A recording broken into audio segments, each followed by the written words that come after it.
The Subcommittee on Space and Aeronautics will come to order. Good morning. Welcome to today's hearing entitled An Overview of the Office of Commercial Space Transportation Budget for Fiscal Year 2013. In front of you are packets containing the written testimony, biographies, and truth and testimony disclosures for today's witness panel.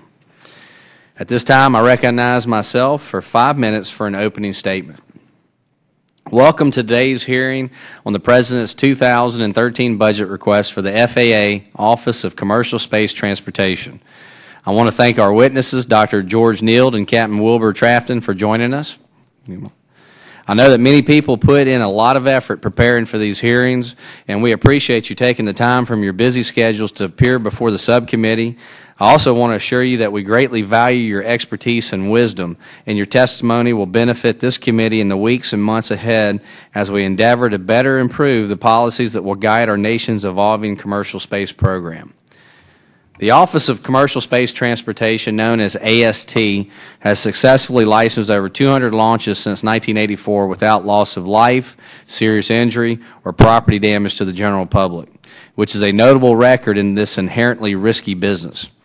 AST's mission is to ensure the protection of the public, property, and the national security and foreign policy interests of the United States during commercial launch or re-entry activities.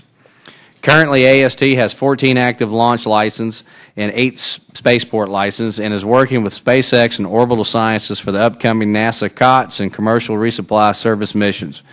Additionally, AST is coordinating with NASA for licensing the Suborbital Flight Opportunities Program, as well as working toward the day when commercial crew demonstration flights will begin.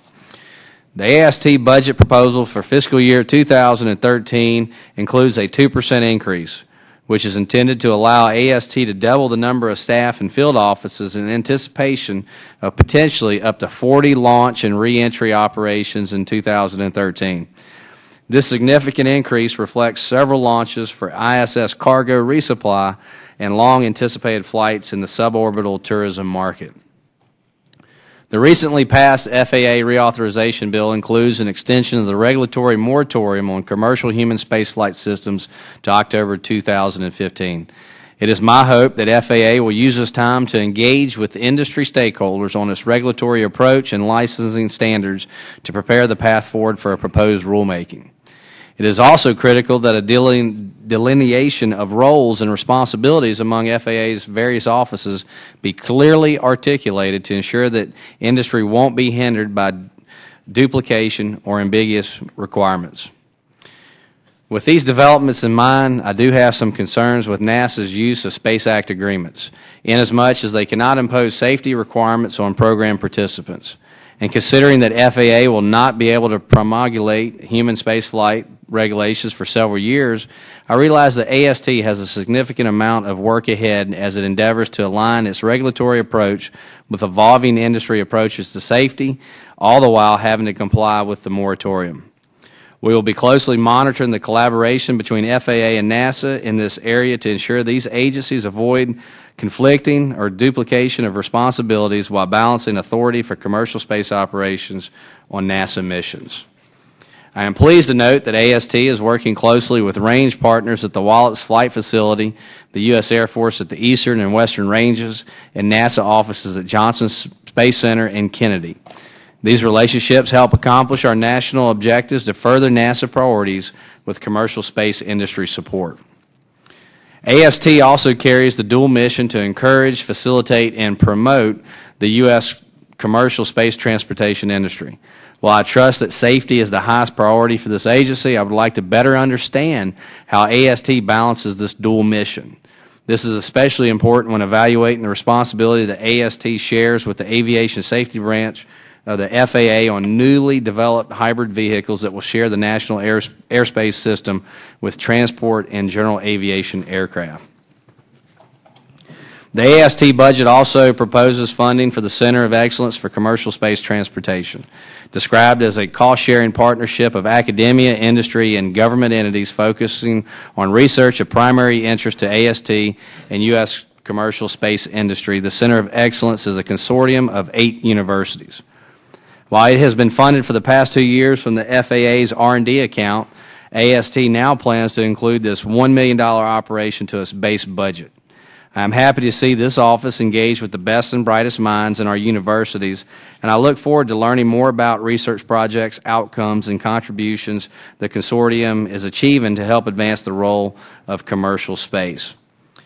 As I close, I'd like to commend Dr. Nield and his agency on AST's impressive safety record. While I understand that AST's core business operations focus on maintaining this record, there are numerous challenges ahead as the industry anticipates a period of high growth. Keeping in mind interagency coordination, budgets, and the vagueness of the marketplace in an eager emergent industry, the upcoming years are sure to offer exciting innovations as we work to maintain U.S. leadership in space. I now recognize our ranking member, Jerry Costello, for his opening statement. Mr. Chairman, thank you. And Mr. Chairman, I thank you for holding today's hearing to review the FY13 budget request for the FAA's Office of Commercial Space Transportation. The successful growth of commercial human spaceflight activities can open new opportunities for commercial space. However, realizing and sustaining the promise of that industry will require close attention to safety. As ranking member of the Subcommittee of Transportation and Infrastructure, the Subcommittee on Aviation, I have a great appreciation, I think, for the expectations of the flying public. The public needs a clear understanding of the risk involved with commercial space transportation, and it will need to be convinced that those risks are being effectively managed. AST will be at the center of establishing those expectations, as it will have a critical role in ensuring the safety of would-be space tourists and potentially even NASA astronauts or other spaceflight participants. Although commercial human spaceflight vehicles are in varying stages of design and development, important policy questions have yet to be resolved. To name a few, how will safety regulations be developed? 2, will the government extend liability protection to the new industry? 3, how will the safety of commercial operations on orbit be managed? And is AST's role as both a regulator and promoter of commercial spaceflight industry, is that an appropriate role for the agency? Mr. Chairman, I hope this is the first of many discussions that Congress and the FAA and key stakeholders will have to address these important issues. I look forward to hearing from the Associate Administrator on the challenges facing AST and what actions, if any, are needed to help address those challenges. In addition, I'm interested in hearing from the perspectives on AST's role and responsibility, and especially in light of his past experience in leading NASA's human spaceflight activities. I'm very interested in hearing Captain Trafton's perspective on these issues. Mr. Chairman, I thank you for yielding the time to me, and I look forward to hearing the testimony of our witnesses, and we certainly will have some questions for them after their testimony. Thank you, Mr. Costello. If there are members who wish to submit additional opening statements, your statements will be added to the record at this point. At this time, I would like to introduce our panel of witnesses, and then we will proceed to hear from each of them in order. Our first witness is Dr. George Nield, Associate Administrator for Commercial Space Transportation at the Federal Aviation Administration. Dr. Nield is a graduate of the U.S. Air Force Academy and has over 30 years of aerospace experience with the Air Force, NASA, and in private industry. Dr. Nield came to FAA from the Orbital Sciences Corporation, where he served as Senior Scientist for the Advanced Programs Group. Next, we will hear from retired United States Navy Captain Wilbur Trafton, who is Chairman of the Commercial Space Advisory Committee. Captain Trafton is a graduate of the U.S. Naval Academy. He served 26 years in the Navy, flying combat missions in Southeast Asia and serving in command positions. He also has extensive experience in industry and served as Associate Administrator for Spaceflight at NASA. Captain, thank you for joining us this morning. Thanks again to everybody here. And as our witnesses should know, spoken testimony is limited to 5 minutes each. After all witnesses have spoken, members of the committee will have 5 minutes each to ask questions. I now recognize our first witness, Dr. George Nield, to present his testimony. Chairman Palazzo, Ranking Member Costello, and distinguished members of the committee, thank you for inviting me to meet with you today to update you on the ongoing activities in commercial space transportation by the Federal Aviation Administration and on some of the recent developments in the industry. With NASA's retirement of the Space Shuttle, we are undergoing an historic change in the U.S. space program. The final mission of Atlantis in July of last year left many wondering about the future of space transportation in this country. While it is certainly true that the launch marked the end of an era, it also represented the beginning of what I am confident will be an exciting future for our nation in space. Today, I would like to give you my perspective on that future and to highlight some of the ways that the FAA and the commercial space transportation industry are dealing with the challenges that we will be facing in the years ahead. The FAA Office of Commercial Space Transportation has a twofold mission: to ensure public safety during commercial launch and reentry activities, and to encourage, facilitate, and promote commercial space transportation.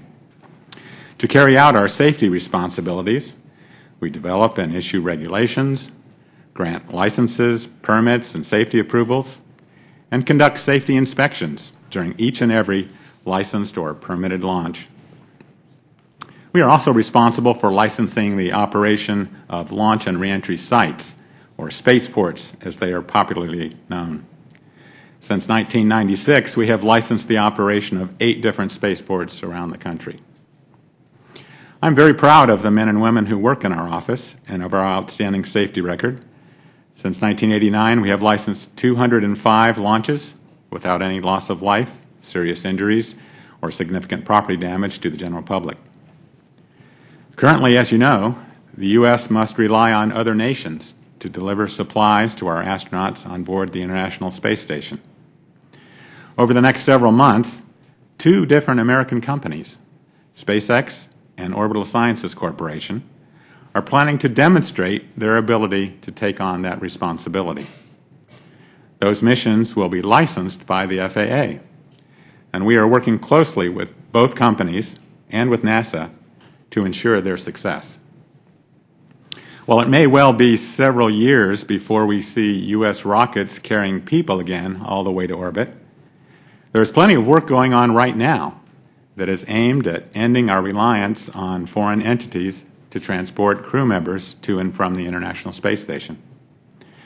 American companies are eager to show that they can do the job as part of the Commercial Crew Development Program.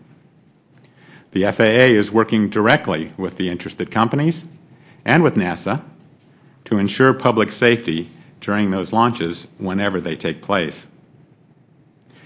Suborbital space tourism represents another important segment of the industry. Several companies are currently in the process of designing, building, and testing vehicles that will be capable of carrying people up to the edge of space, with maximum altitudes in excess of 100 kilometers.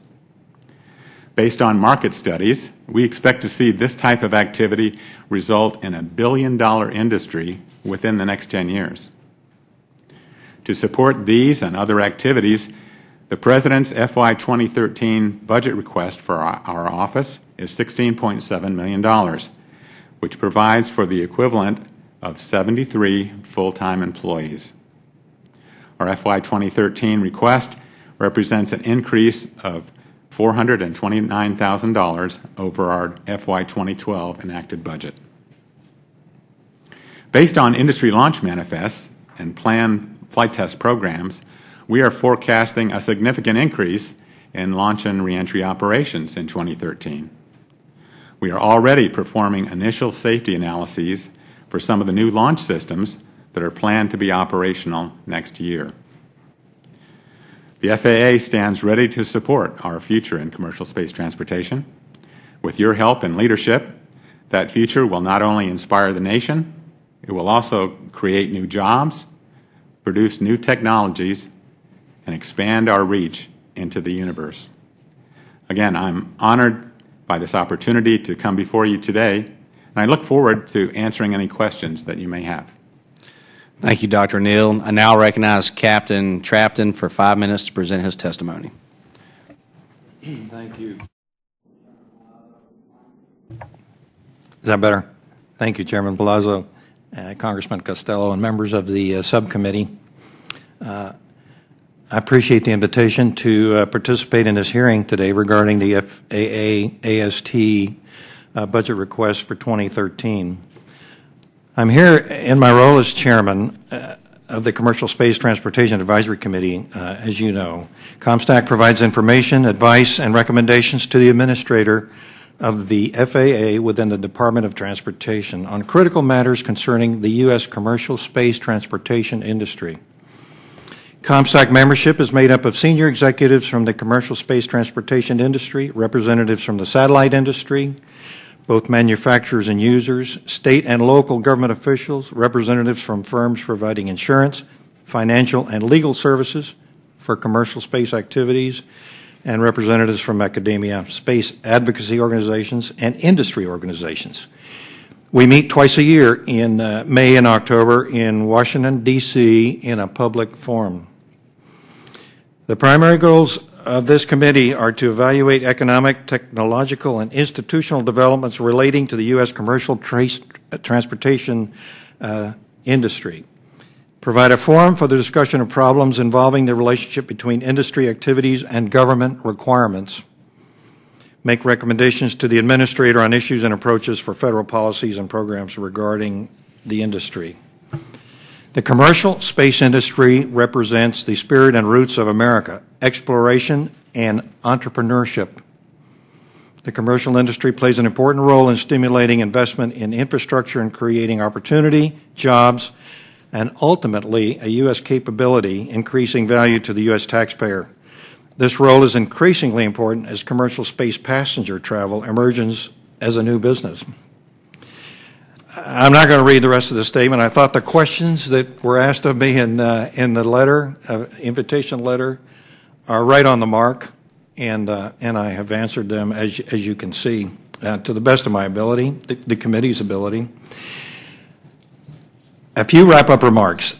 Commercial space is here to stay. There are those, particularly some astronauts, who don't agree with that.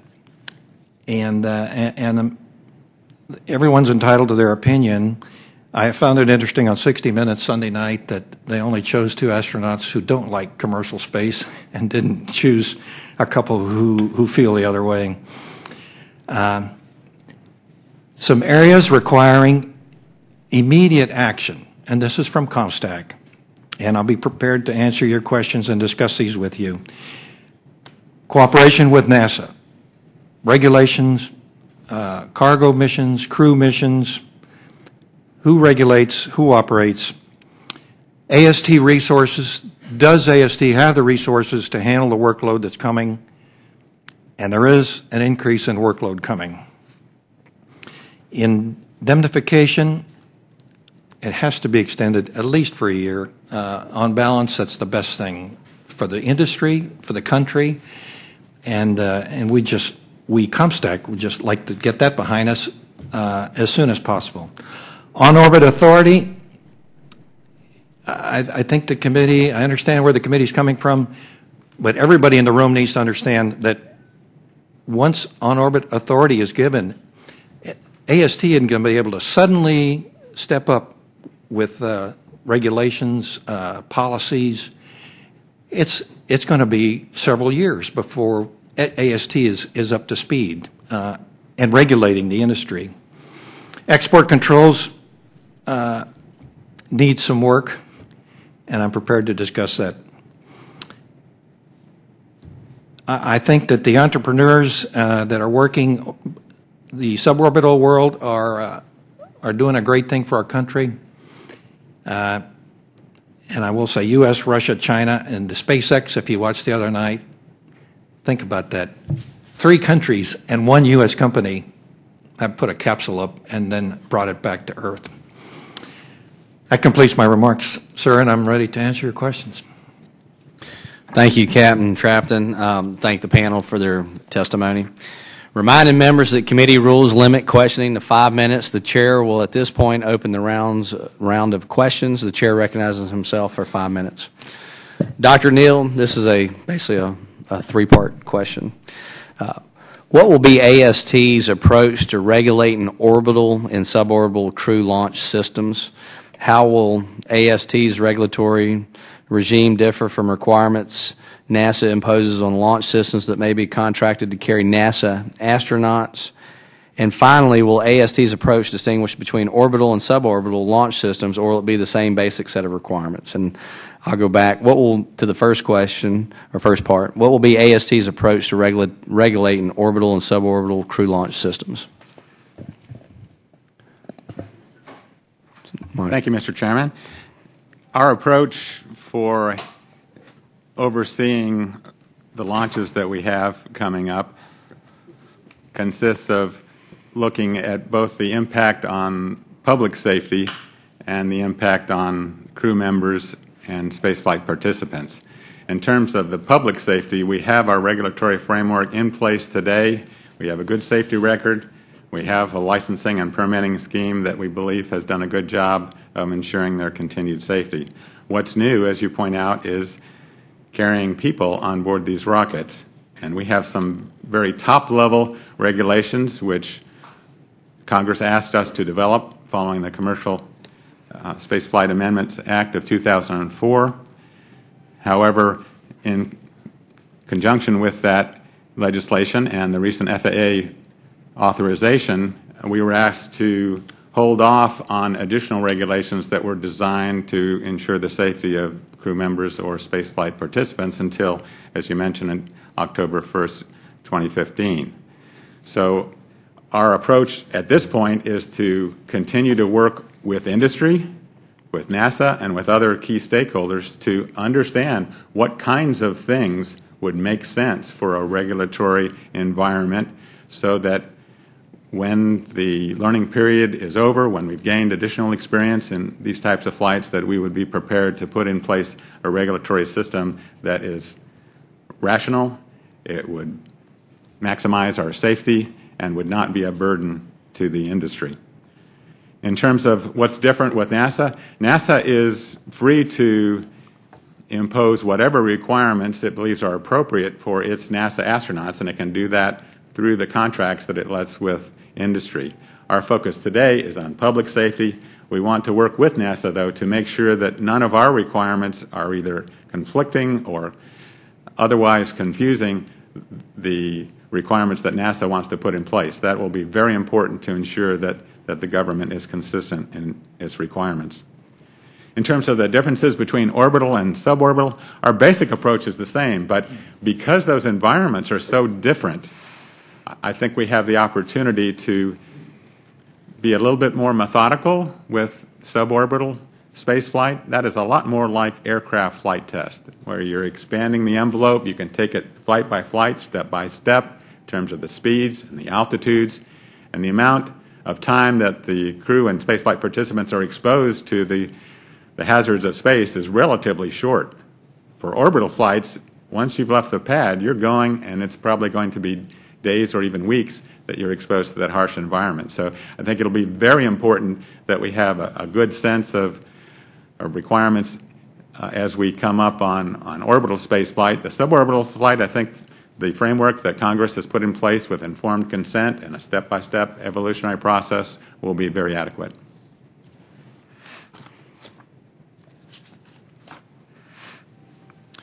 Dr. Nield, this question is also for you. On March 9, 2012, just 11 days ago, your office published in the Federal Register a request for proposals for the Space Transportation Infrastructure Matching Grants Program.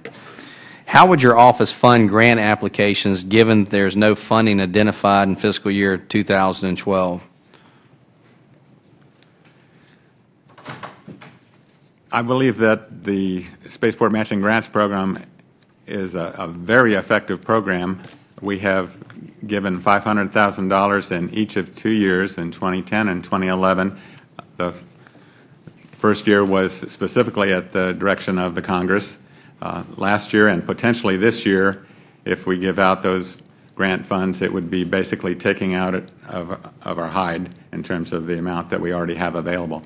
But we think that the FAA has a very great model in terms of the Airport Improvement Grant Program that is very successful in helping our national infrastructure to be modernized and fully equipped to meet our needs for aviation transportation. As we move forward with commercial space transportation, we think similar models where you have matching grants, some federal funding, and some from local or private entities would enable us to maximize safety and help the national infrastructure to be prepared for the future. Unfortunately, in the current tough economic times, we have to prioritize all of our activities. And so looking forward, you'll notice that we are not asking for funding in 2013 for the grants program. We think it would make sense to continue to look at that in the future to see if that is something that we're able to accommodate, but we would not be able to give out grants in 2013 according to our current plans. Right. But just to finish up on the documentation that I'm looking at, there's no money set aside for spaceport grants in 2012. So, but we're putting out a proposal for applications, but there's no money available. So this is just or do you have money that has not been used from prior periods? So to answer that, in the Federal Register notice, we warn people that we may not be able to have funds available. However, we are carefully managing our resources this year as we go through the year to see if we might be able to have some small amount available. And were the funds available, in your view, would space transportation grants take priority over your other regulatory and safety responsibilities? I'd have to say safety is number one, but the grants can be very important in terms of helping the industry to be safe and mature going forward. Okay, thank you. My time's up. Mr. Costello? Thank you, Mr. Chairman. Captain Trafton, in your opinion, is the AST budget request for fiscal year 2013 adequate to carry out their mission?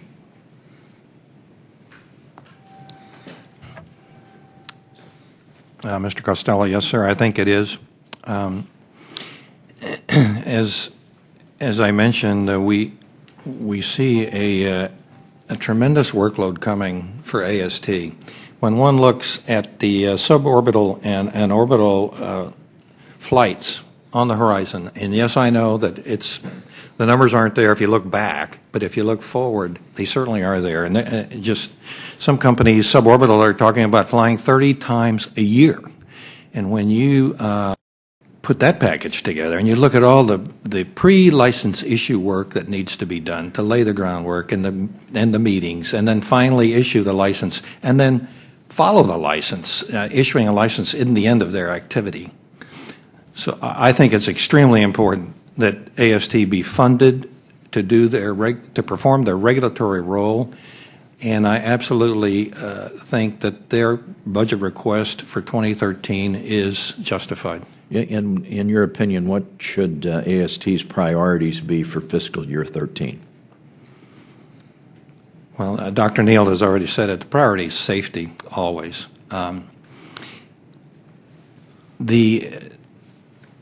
The work with NASA, the collaboration with NASA is extremely important. And I have to say, in the interest of full disclosure, I sit on the NASA Commercial Space Committee.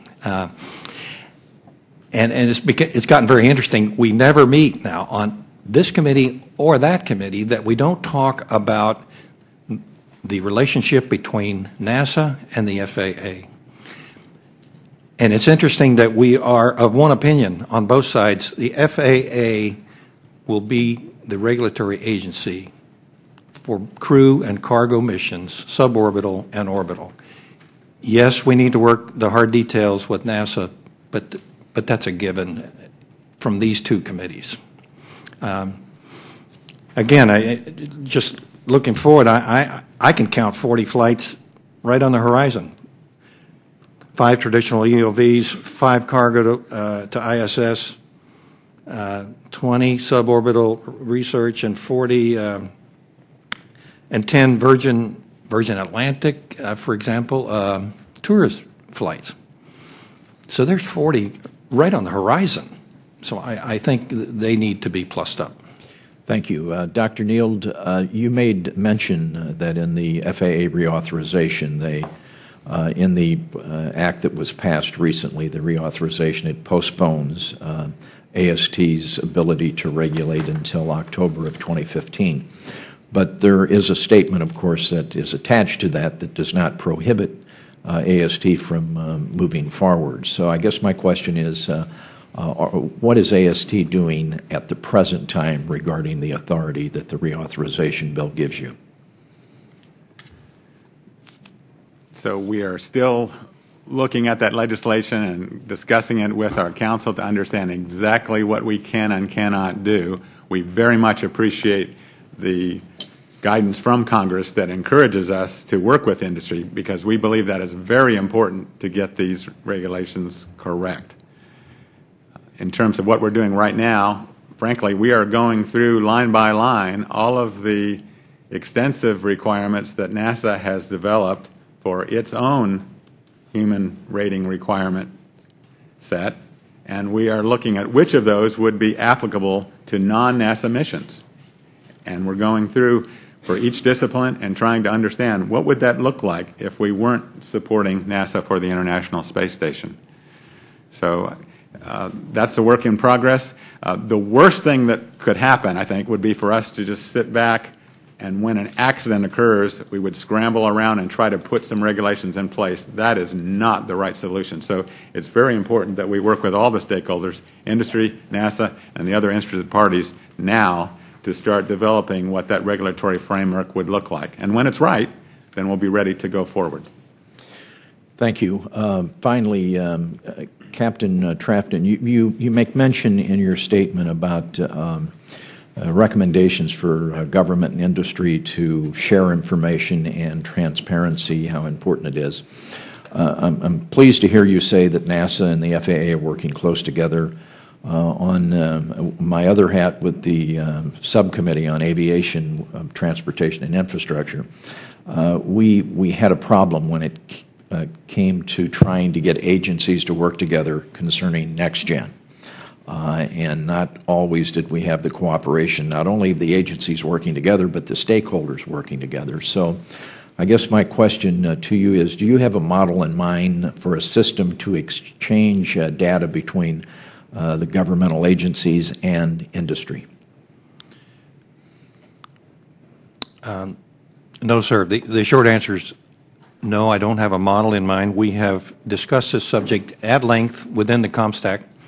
It is clear to us that there has to be an exchange of safety information.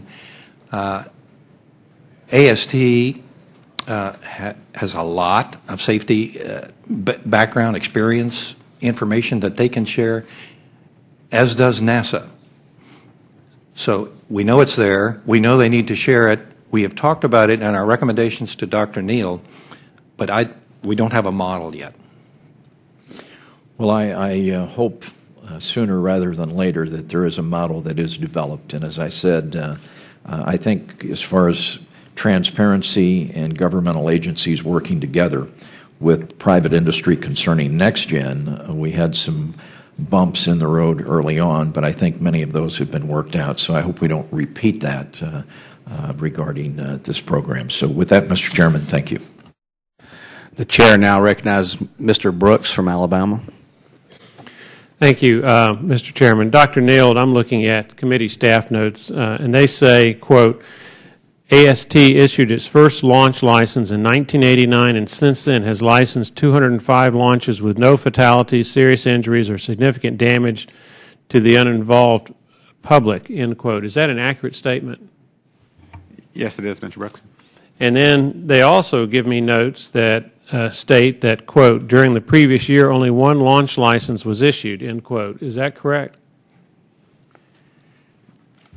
It depends on how you count the events and what fiscal years you're talking about. For example, this hearing is designed to look at the fiscal years.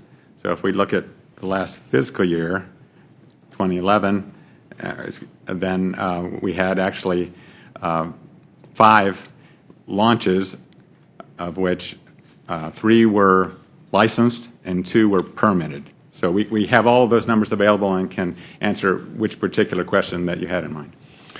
And if I understand it correctly, your budget request assumes dramatic growth in the launch rate during the coming fiscal year, noting that up to 40 launches and reentries could occur. Is that a fair characterization by committee staff? Yes, sir, it is. What is it that causes you to believe that we would have a jump of, say, 5 launches and 2 or 3 licenses up to as many as 40? The factors that go into that assessment are that this is a new and growing industry. If you look at the last 25 years, almost all of the launches were for the same basic purpose, to launch a satellite, such as a telecommunications satellite, into orbit. And the level of business for that part of the industry is continuing today, and we expect it will continue going forward without much change. But there are several new segments that we see just on the horizon that we think will greatly increase the activity. And so those include the commercial cargo flights to the space station to support NASA. That is something we've never had before. NASA has contracts for $3.5 billion for those two companies to provide those 20 flights over the next few years. So we know that's going to start soon, probably this year. We have the commercial cargo flights, again in support of NASA. We also have the suborbital activities, both for scientific research and for space tourism. And all of those segments are starting. We've got companies actually making designs, building hardware, assembling things, and conducting tests. So exactly when those launches will start is hard to predict, but it looks very, very clear that it's going to be in the next 1 to 2 years. So that's the basis for our projections. With respect to FY 2012, how many launches have already occurred that required oversight by the Office of Commercial Space Transportation? None so far. So that would be none over the past 5 months. That's correct. And we have 7 more months in this fiscal year. How many launches are currently on the calendar with set dates? That's a great question. For industry, we don't have published launch dates the way we are used to seeing them from government operations. But as we talk to the various companies, I think it's quite possible we'll get to 10 to 12 launches by the end of the year. And so you think we'd have 10 to 12 launches over the next 7 months? Yes, sir. Now, your budget, as I understand it, for fiscal year 2011 was roughly $15 million. During that time frame, we had 4 or 5 launches, if I understand you correctly. And then FY12 enacted is a little over $16 million. And if I understand it, you're now looking at 8, 9, 10, 11, 12, somewhere in that neighborhood for the remainder of this fiscal year, although so far, for the first 5 months, we've had 0. And yet, you're testifying that it's going to jump up to around 40, far more than historical averages for FY13, but you're having requested only a 2.6% increase in your budget. How is that going to work? We have a 2.6% increase in your budget request, but you're looking at 4 times as many launches as the historical average. It is going to be a significant challenge.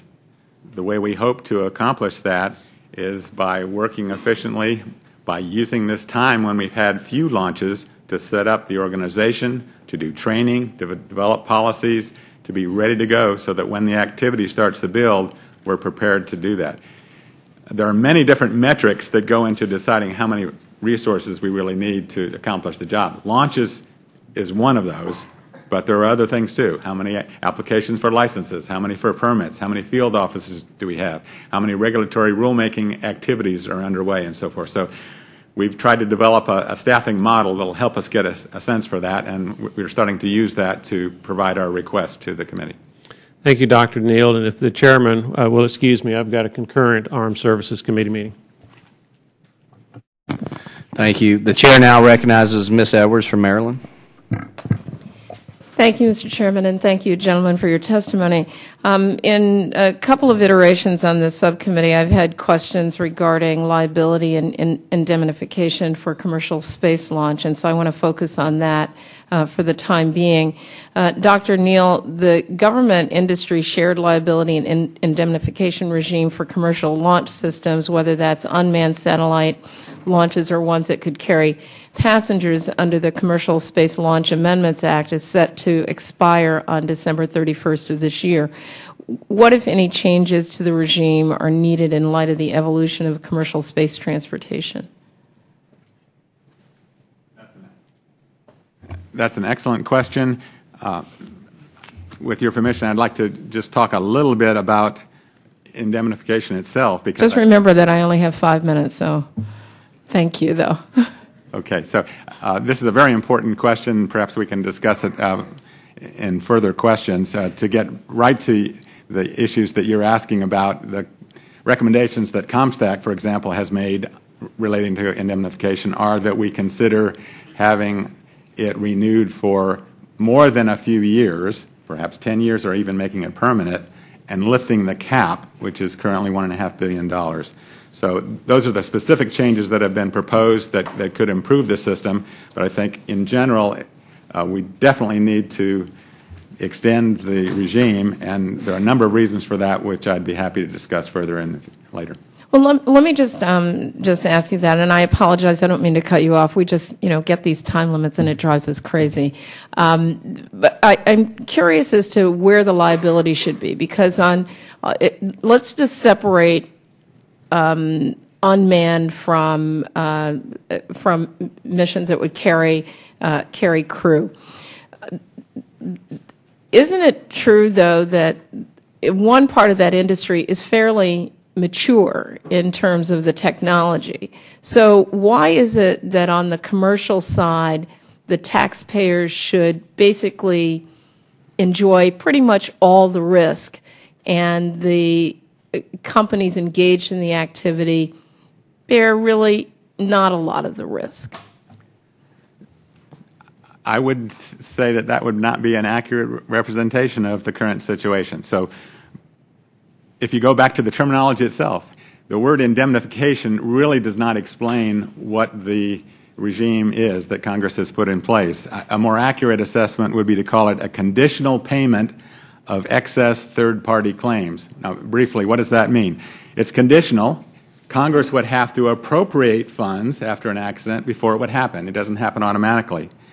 It's third-party, so we're not talking about a wealthy space tourist getting reimbursed or his heirs. We're talking about protecting the general public's interests should they have damage or injury. And we're talking about excess payments. Our office does an assessment before each launch to develop a maximum probable loss, how much damage we think could happen during that launch. We set that as the amount of insurance that the company has to put in place. And it's only if the accident exceeds that in terms of damage that this regime kicks in. So with that as the basis to understand it, do we need it? Yes, we think it is necessary for industry to be internationally competitive. And what is the cost to the taxpayer? Well, it's been in place since 1988. The cost has been zero. Well, but we're also entering a different environment for commercial launches, too. It isn't the environment that we've been in since 1988. I mean, that's the whole premise of the budget that we're putting in place looking forward. And Captain Trafton's testimony and his belief that, there's a lot of a fairly robust industry there. And so I guess, although I understand the regime, my question just has much more to do with, why is it that the industry itself fully doesn't bear the responsibility to the public in the event of an accident?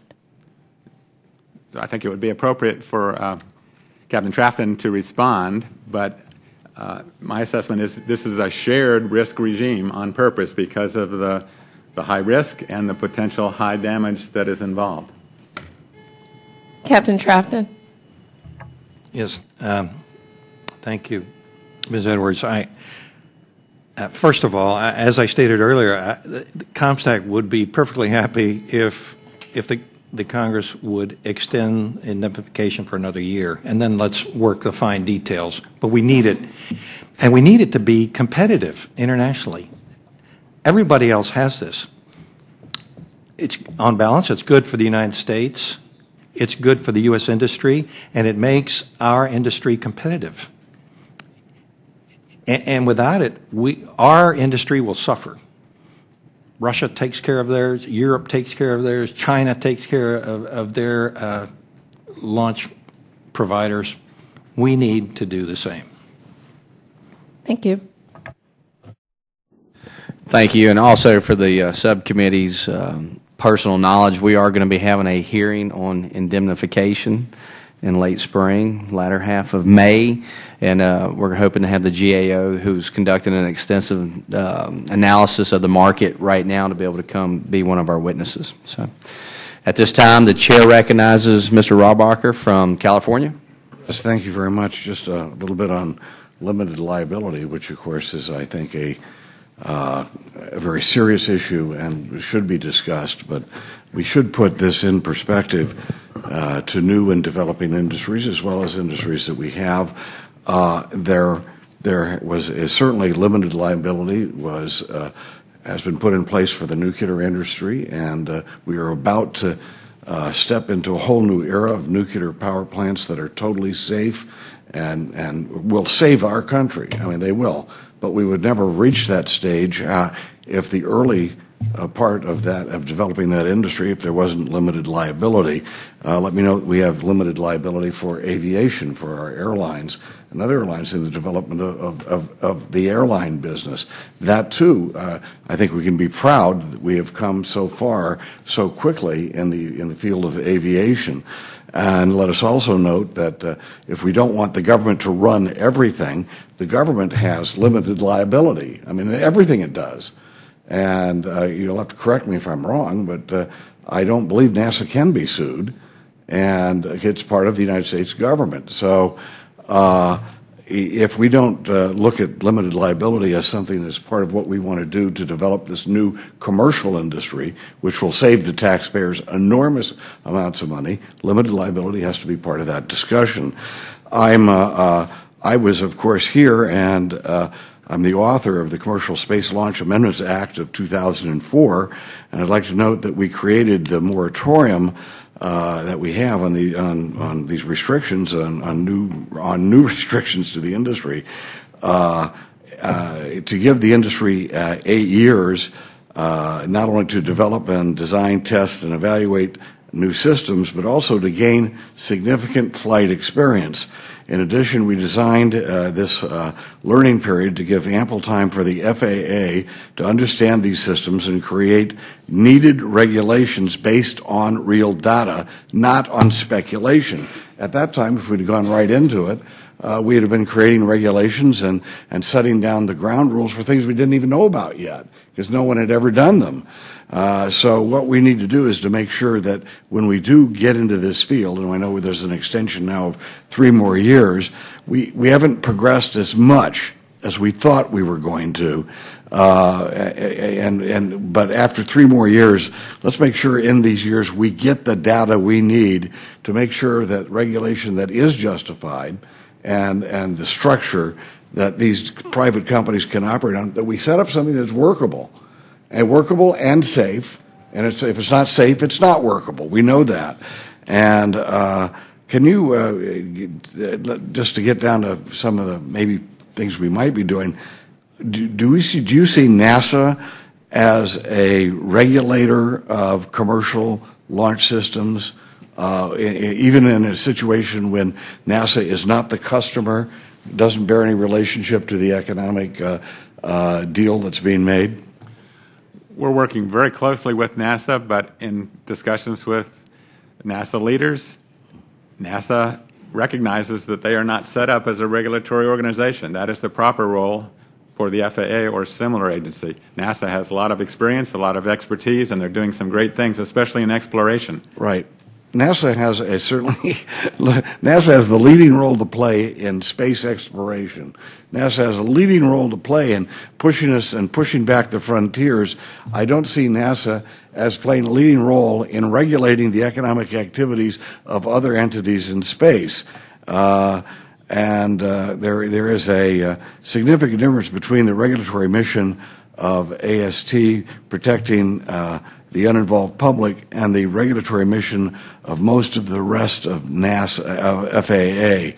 So how does this influence your office and how it operates as compared to the rest of the FAA? Like the rest of the FAA, we're focused on safety, and we have a lot of experience and expertise that we can take advantage of in trying to apply to these new activities. What's different, though, about our industry is it's a new industry. We don't have 100 years' worth of experience such that we've developed all the lessons learned, all the factors to look at. And we want, as a nation, to encourage innovation, creativity, and to figure out how we can build safer, more reliable, more cost-effective vehicles in the future. So that's the balance that we want to try to achieve. Safety is number one, but let's allow some innovation. Mr. Chairman, I would suggest that we have done what's right. Sometimes you look back and Congress has done exactly the wrong thing to achieve the goals that they've set out, but we are doing this in a very systematic way. And within a few years, we've seen this commercial space group expand, and the amount of money coming in to space activities from the commercial side expand. So if we just keep on this very responsible approach, I think we'll have a great new industry for this country and for the world that we'll be proud of. Thank you very much, Mr. Chairman. Thank you. The chair now recognizes Ms. Adams from Florida. Thank you, Mr. Chairman. I want to go back to some of my colleagues were asking you a question, and I'm trying to understand your rationale for what you believe is going to be. I believe you said 10 to 12 over the next 7 months of launches or whatever, because in 2009 you issued 5 experimental licenses to suborbital companies. In 10 you issued 4, and you issued 0 in 2011. Your written testimony to this committee was May of 2011. You stated, in FY12, we expect several dozen licensed or permitted launches. Although most of those missions will involve suborbital launches, it still will be quite a change. Now, you said you're still expecting those several dozen, or now it's 10 to 12. So you're still expecting a dozen this year, launches this year? Yes, ma'am. How many licenses are currently on track to are you on track to issue this year for this FY12? I don't have the number of licenses at my fingertip. I think it's important to look at both the launches and the licenses as separate events. We can certainly get you that information. So you don't know how many licenses are on track, but you still believe 10 to 12 over the next 7 months. Yes. But you can't quantify that with anything that you brought here today. Is that correct? Yes or no? I mean, and I'll move on to my other questions. It's a subjective issue. I'm happy to give you my best guess. I'd like to see some actual figures, if you could. I would love. We can get to that. That would be great. You know, the mission statement of AST is partially to encourage, facilitate, and promote U.S. commercial space transportation. However, your mandate is to ensure the protection of public safety and property as well. Necessarily, this includes regulating and investigating violations of regulations in the industry. I have concerns about AST being both a regulator and a promoter of the commercial space industry. Can you tell the committee your strategy to mitigate the conflict between these two parts of your mission as the commercial market continues to mature? Yes, I'd be happy to. Safety is number one. That takes priority. We will never compromise safety. At the same time, in accordance with the guidance that Congress has given us, we are asked to encourage, facilitate, and promote. So what does that mean? We do a number of different things. We try to collect and distribute information that we think is helpful to the industry, things like launch forecasts, economic impact assessments, various bits of information that we think could be of benefit to the companies that are actually working in the industry. We also put out guide documents or other reports that might be of interest to the industry. We hold pre-application consultations. We have workshops to help industry to understand our regulations and what we're expecting them to do when we license them. And then finally, we look at the environment and the interagency community, working with NASA, working with the Congress, and to try to identify any particular obstacles to helping industry to be successful. And we think we can do all of those without compromising safety. So that's what we try to do. Well, obviously, NASA has extensive experience in putting people and things up into space. Yes. It's what they've been doing for decades. So can you tell the committee how AST plans to ensure that they are not stepping on NASA's mission, and what you are doing to ensure there are no overlaps between NASA's safety guidelines under the Space Act agreements during the CCDV, and CCI and Capt programs, and your safety requirements for licensure? Yes, we work very closely with NASA. Some of the things we've done are to assign our employees. We have one in the Commercial Crew Program Office at the Kennedy Space Center. We have other people nearby at Patrick Air Force Base. We have two at the Johnson Space Center in Houston. We have regular telecons with our NASA counterparts, and as I mentioned, we're going through the NASA requirements right now to try and understand which things should directly apply and which things may not be applicable to the commercial activities. And what are you doing to tell the, can you tell the committee what AST is doing to work with the industry to ensure that everyone understands what you're planning to do in the way of regulatory action? One of the prime things that we do is to work with our advisory committee, COMSTAC. We meet twice a year. We try to share our progress and invite their questions, comments, or concerns so that we can address them in a quick and responsive way.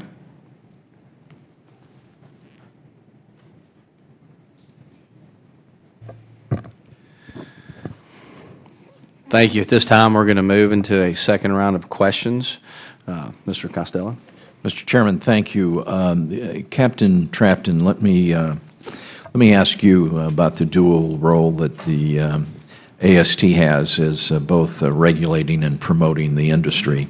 As you know, for many years, the FAA had the responsibility of promoting commercial aviation as well as regulating commercial airlines, and because of conflicts along the way, the Congress, as a result of those conflicts, decided to change the role of the FAA, and instead of promoting commercial aviation, which we felt that the airlines could do very well on their own, that we did not need, the federal government did not need to be promoting commercial aviation or the airlines, we said that you should be a regulatory agency and change their responsibility. Do you have a concern about the dual responsibility of the AST?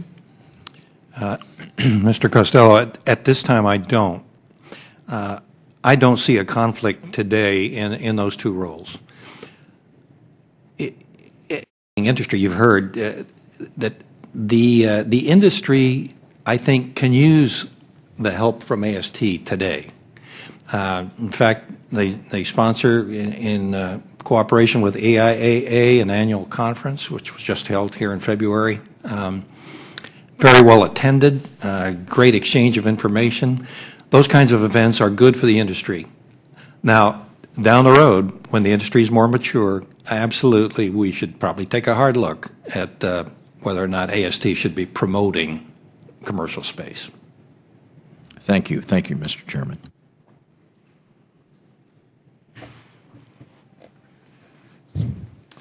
Dr. Nield, more and more we hear about man-made orbital debris and the threat it poses to satellites, the International Space Station, and to crewed capsules. Going forward, what can be done to prevent the creation of additional orbital debris? And I guess I'll ask, what measures, if any, are spacefaring nations considering to eliminate the creation of orbital debris, and to what degree has your office looked at this issue? We've certainly looked at it.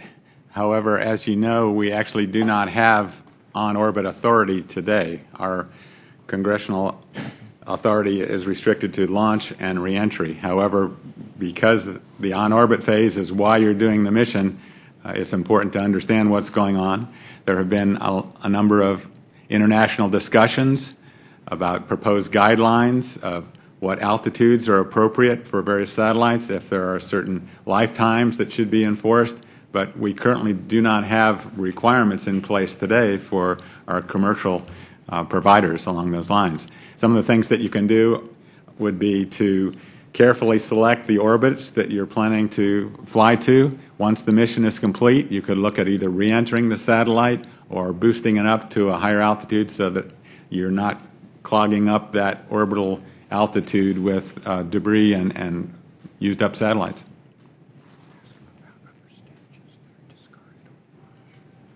What about upper stages that are discarded upon launch? That is the source of a significant amount of on-orbit objects right now.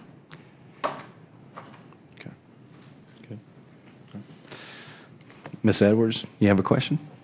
Thank you, Mr. Chairman. I'll be very brief. Dr. Nield, in your prepared statement, you note with regard to commercial human spaceflight that based on market studies, we expect to see this type of activity result in a billion-dollar industry within the next 10 years. Can you tell me what the basis is of your estimate and what percentage of that estimate involves purely private, non-government customers? Yes, all of it involves non-government private customers. The basis for the figure is actually a study that was done by the Futron Corporation in recent years. And rather than just going down the street and asking who would like to fly in space, they did a careful assessment of potential customers who had the disposable income or the savings that would be able to afford these rather expensive tickets these days, and how many of them would be interested in flying if such a vehicle were made available. And so that would form the basis for a lot of these projections. And just I would point out that Virgin Galactic, which is one of the companies that is involved in this right now, already has almost 500 people who have put down either partial deposits or paid for a full ticket, and that's raised $60 million before the flights have even begun. If part of the estimate is people who'd like to come, we've heard claims that the industry's been expected to begin operations within a few years, in the next several years, but some companies haven't even begun test flights yet. So I'm curious as to how we can have confidence that the industry is going to grow to the level that you indicated. And on top of that, are we going to do we have to move to a point where we have a huge regulatory structure in place to handle an industry that we don't know really is going to mature in the kind of way that a new regulatory agency and body and oversight responsibilities would entail? That will be a very big challenge, and we certainly want to work with the Congress as we make progress year by year in the industry to see, do we have the right amount of resources? Do we have the right level of regulatory oversight? Frankly, it's very hard to predict how many of these companies are going to be successful. We're dealing with a dozen companies right now that are planning to develop vehicles to be part of this industry, but we know that all of them will not be successful. Some are going to run out of money, some are going to find technical challenges, but there are enough good people and enough private funds and government programs that are investing in these areas that we're pretty confident that we're seeing the beginning of a significant upswing. Thank you very much. Thanks, Mr. Chairman. You're welcome. Thank the witnesses for their valuable testimony and the members for their questions. The members of the subcommittee may have additional questions for the witnesses, and we will ask you to respond to those in writing. The record will remain open for 2 weeks for additional comments and statements from members. The witnesses are excused, and this hearing is adjourned.